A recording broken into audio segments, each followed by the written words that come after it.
AP రాష్ట్రంలో వడ్డెర సామాజిక వర్గానికి ఆర్థికంగా చేయూతనిచ్చే దిశగా ముఖ్యమంత్రి చంద్రబాబు కీలక నిర్ణయం తీసుకున్నారు.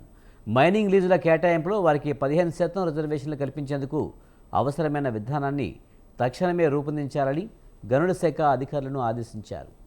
సినరేజీ, ప్రీమియం వంటి చెల్లింపుల్లో వారికి 50% రాయితీ ఇవ్వాలని స్పష్టం చేశారు.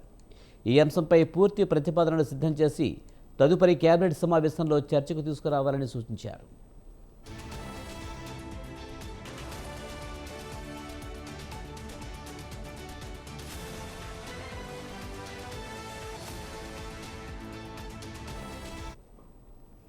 శుక్రవారం సచివాలయంలో గనులు, భూగర్భ వనరుల శాఖ ఉచిత ఇసుక విధానంపై ముఖ్యమంత్రి సమీక్ష నిర్వహించారు.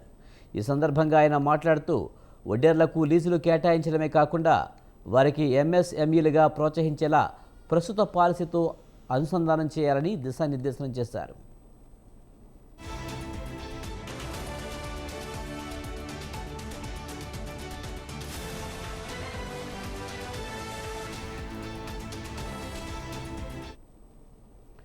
వెనుకబడిన వర్గాలైన వడ్డెర్లకు ఆర్థిక ప్రయోజనాలు కలిగేలా లీజు కేటాయింపు విధానాన్ని రూపొందించారని సీఎం స్పష్టం చేశారు. మైనింగ్ లీజుల కేటాయింపుతో పాటు వారు ఎంఎస్ఎంఈలుగా ఎదిగేందుకు కూడా ప్రస్తుతం ఉన్న పాలసీని అనుసంధానించాలని అన్నారు.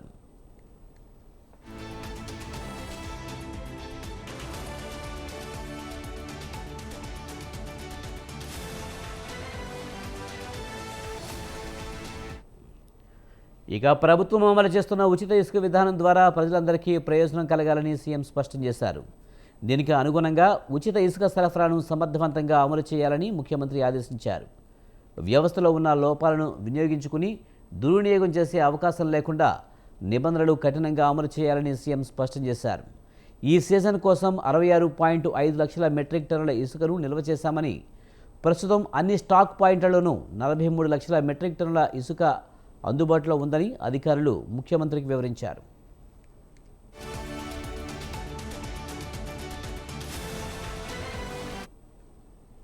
దీనిపై సీఎం స్పందిస్తూ చిట్ట చివరి వ్యక్తికి ప్రయోజనం దక్కేలా ఇసుక లభ్యత జరగాలని అన్నారు.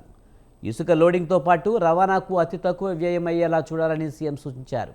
రాష్ట్ర వ్యాప్తంగా ఉచిత ఇసుక లభ్యతపై ఎప్పటికప్పుడు తనిఖీలు చేయాలని ముఖ్యమంత్రి ఆదేశించారు.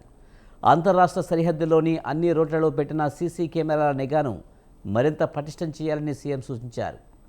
ఆర్టీజీఎస్ ద్వారా ఉచిత పంపిణీ విధానంపై పర్యవేక్షించాలని సీఎం అన్నారు.